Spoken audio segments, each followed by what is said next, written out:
EDAP Classroom, Teachers Login and Student Edition. Teachers also need to log in from the same edap.classroom.me website.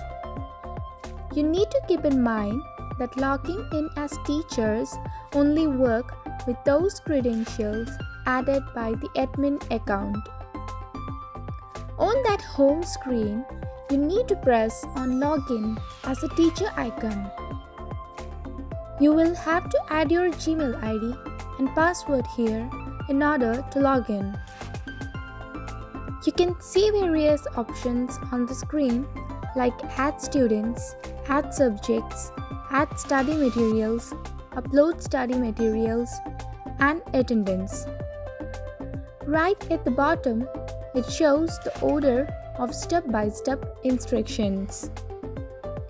Teachers can add students to designated classes by clicking the Add Students icon.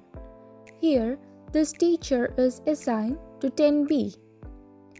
When you click that class, you will get a window like this, where you can add students by clicking the green Add button.